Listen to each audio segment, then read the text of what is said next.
Chapitre 148. De Gamala à Afeka.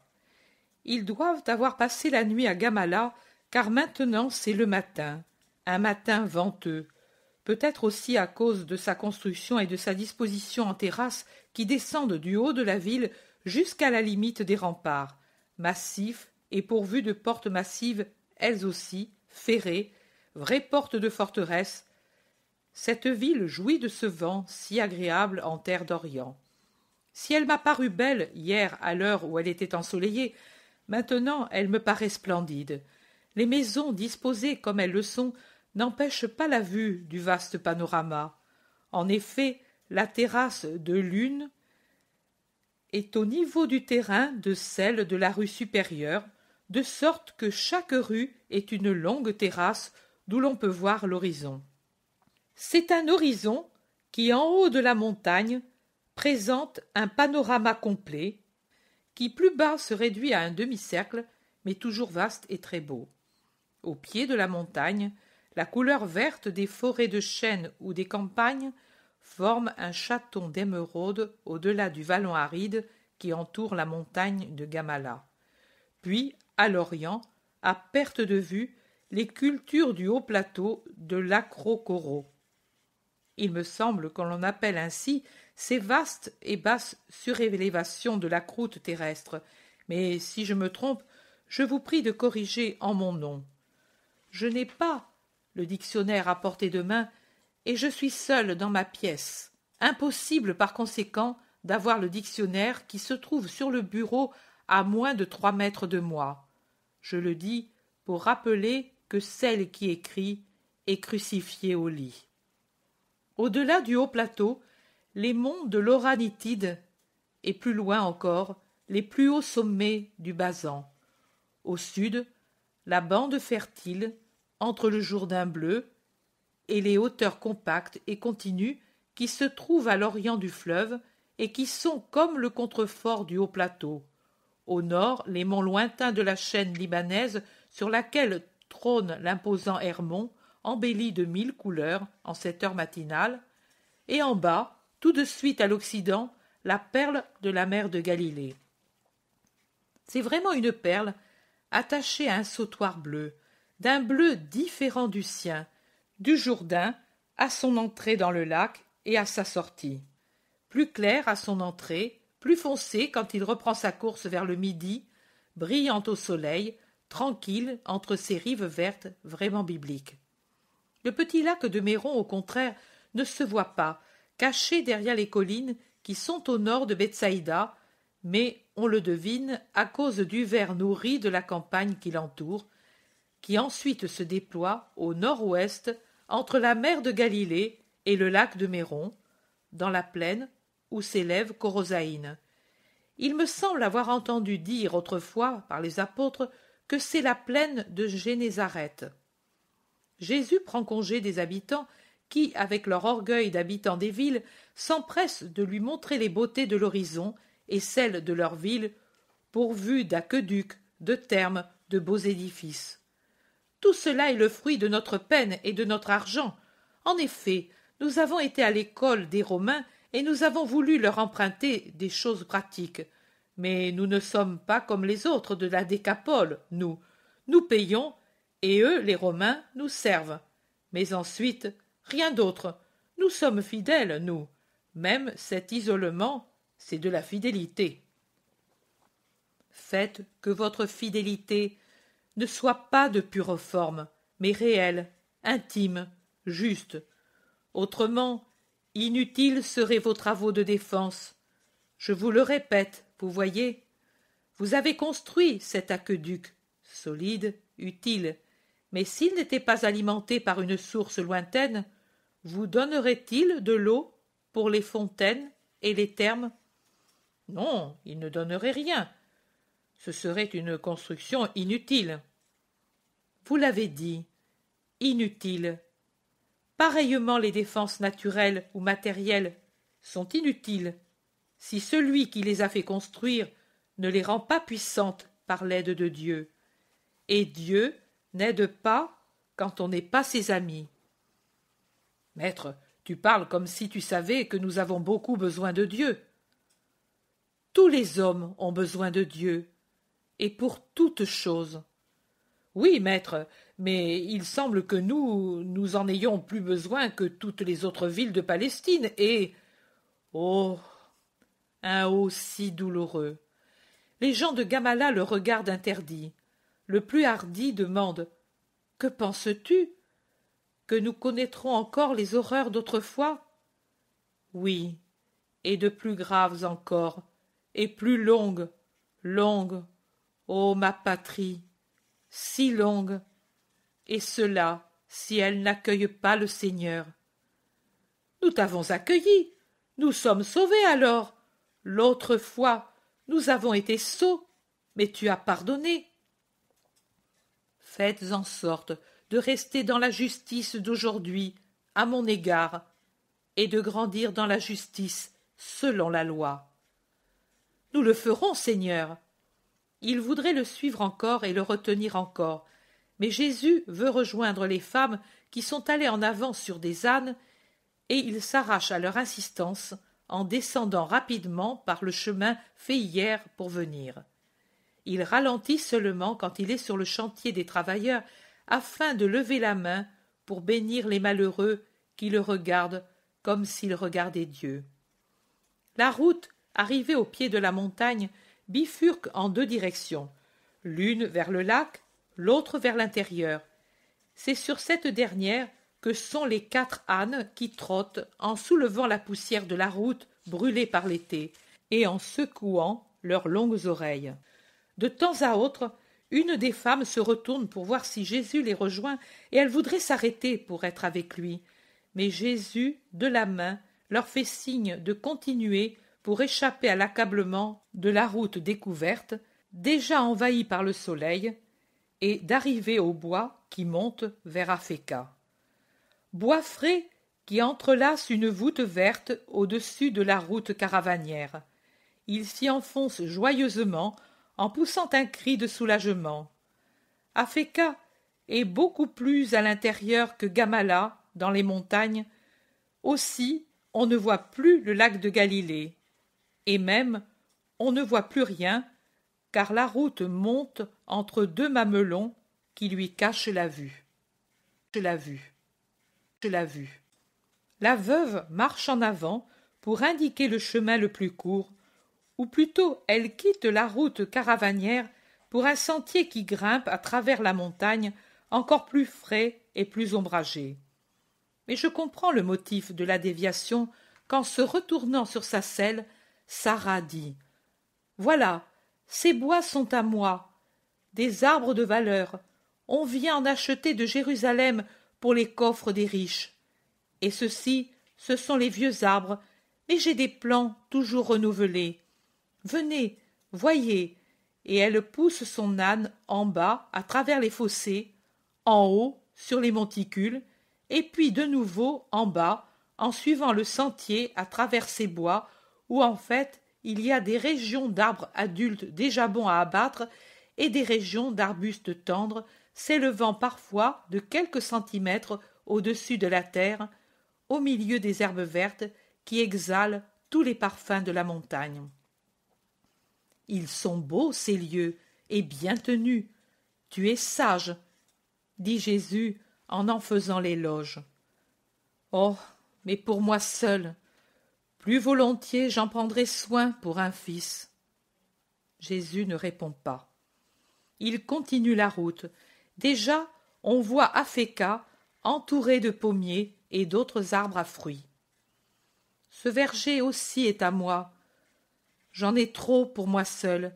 C'était déjà trop quand j'avais mon époux, et le soir, nous nous regardions dans la maison trop vide, trop grande, devant trop d'argent que nous procurait trop de produits, et nous disions « Et pour qui ?» Et maintenant, je le dis plus encore.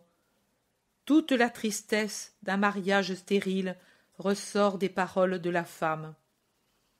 Jésus dit « Des pauvres, il y en a toujours. Oh oui, et ma maison s'ouvre à eux chaque jour, mais après. Tu veux dire quand tu seras morte? Oui, Seigneur, je souffrirai de laisser à qui les choses dont j'ai pris tant de soin.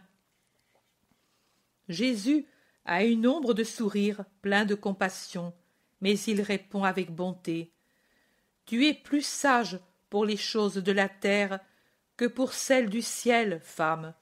Tu te préoccupes pour que tes arbres poussent bien et qu'il ne se forme pas de clairière dans tes bois. Tu t'affliges en pensant que par la suite l'on n'en prendra pas soin comme maintenant.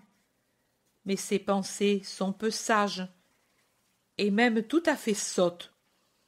Tu crois que dans l'autre vie ont de la valeur les pauvres choses que l'on nomme arbres, fruits, argent, maisons, et qu'il sera affligeant de les voir négligées? Redresse ta pensée, femme. Là, ce ne sont pas les pensées d'ici, dans aucun des trois royaumes. Dans l'enfer, la haine et la punition provoquent un aveuglement féroce. Dans le purgatoire, la soif d'expiation anéantit toute autre pensée. Dans les limbes, la bienheureuse attente des justes n'est profanée par aucune sensualité. La terre est au loin avec ses misères, elle n'est proche que pour ses besoins surnaturels, besoins des âmes, non besoin d'objets. Les trépassés, qui ne sont pas damnés, c'est seulement par amour surnaturel qu'ils tournent vers la terre leurs esprits et vers Dieu leurs prières, pour ceux qui sont sur la terre, pas pour autre chose. Et quand ensuite les justes entreront dans le royaume de Dieu, que veux-tu que soit désormais pour quelqu'un qui contemple Dieu cette prison misérable, cet exil qui a pour nom terre? Que peuvent être pour lui les choses qu'il a laissées? Le jour pourrait-il regretter une lampe fumeuse quand le soleil l'éclaire? Oh non! Et alors, pourquoi soupires-tu après ce que tu laisseras? Mais je voudrais qu'un héritier continue de jouir des richesses terrestres pour y trouver un obstacle pour devenir parfait, alors que le détachement des richesses est une échelle pour posséder les richesses éternelles. Vois-tu, ô femme, le plus grand obstacle pour obtenir cet innocent, ce n'est pas sa mère avec ses droits sur son fils, mais ton cœur. Lui, c'est un innocent triste, mais toujours un innocent qui, à cause de sa souffrance elle-même, est cher à Dieu.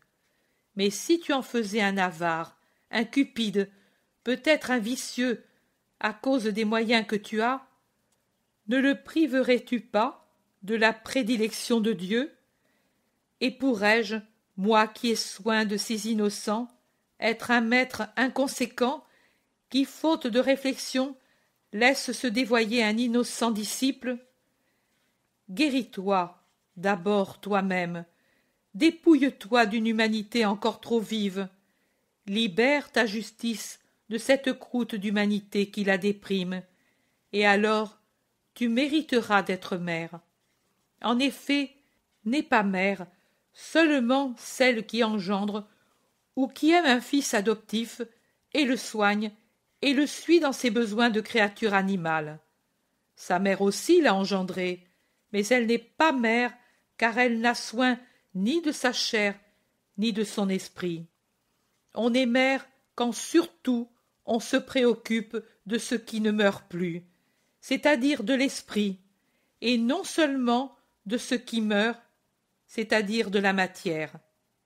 Et crois bien, ô femme, que celui qui aimera l'esprit aimera aussi le corps, parce qu'il aura un amour juste, et ainsi sera juste.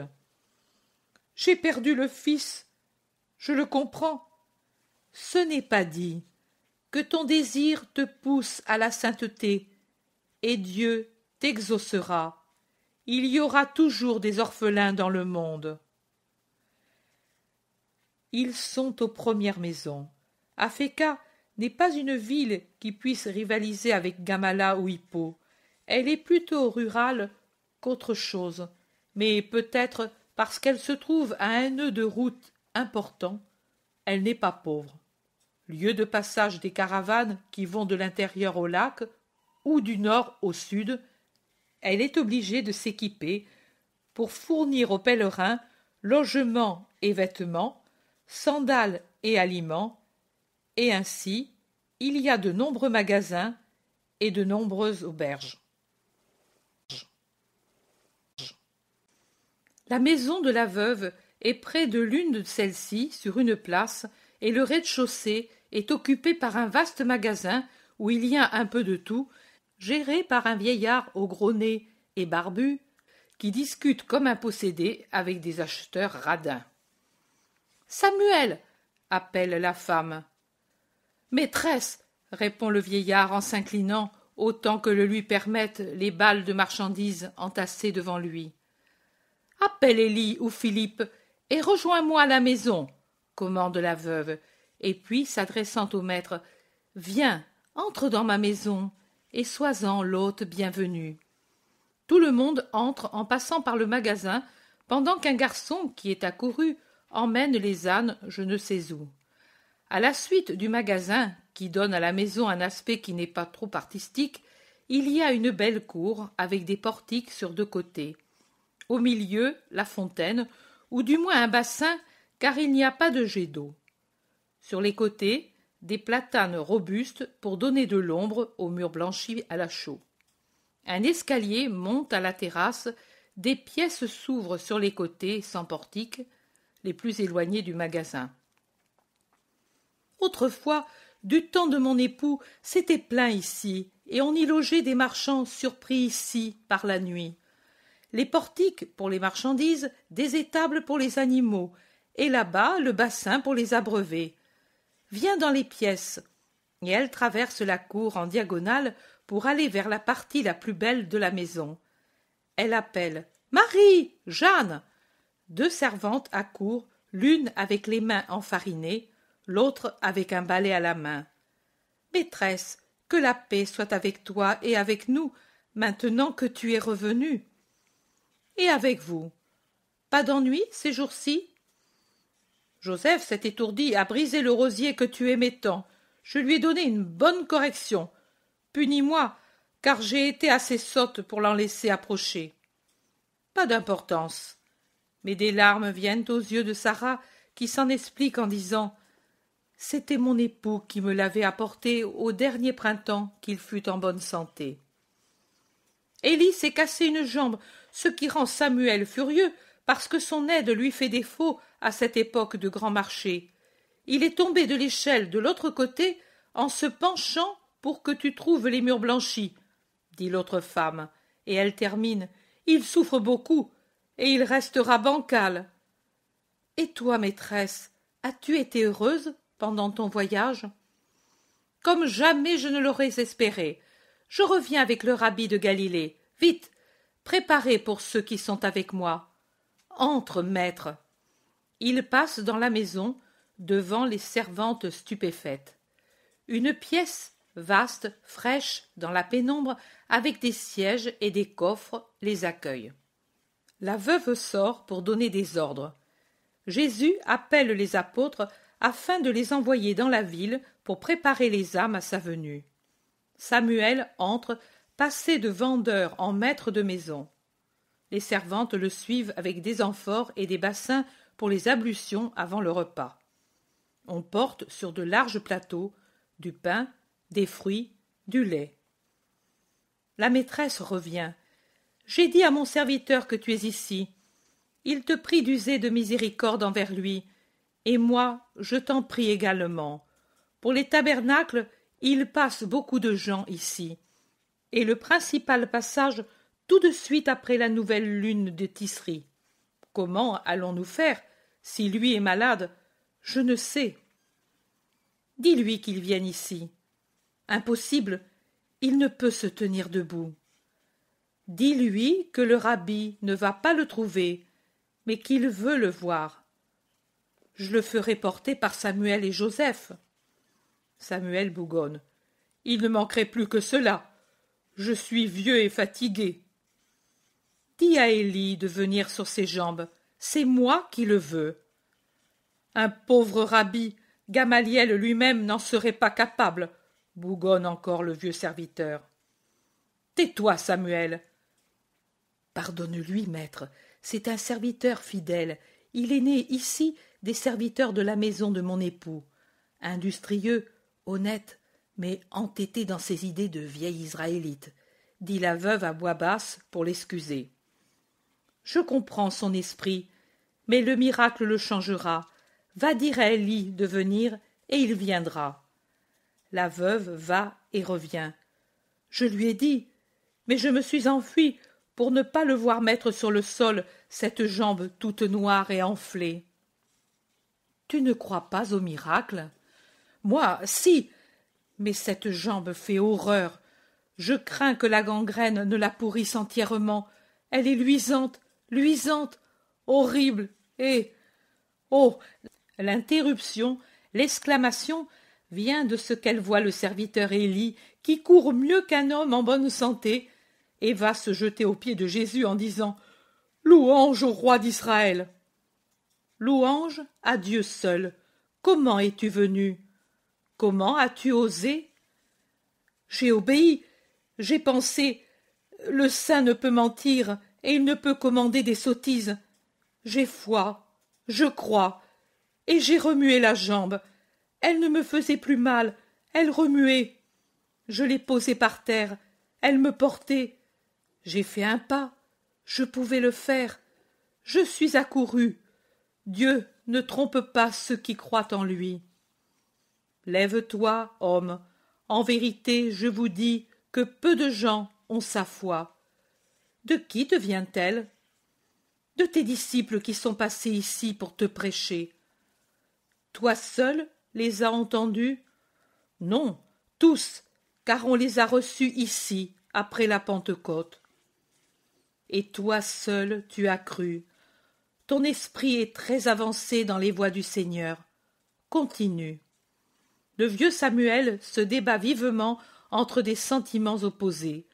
Mais comme beaucoup en Israël, il ne sait pas se détacher du vieux pour le nouveau, et il se raidit en disant « Magie, magie, il est dit que mon peuple ne se contamine pas avec les mages et les devins.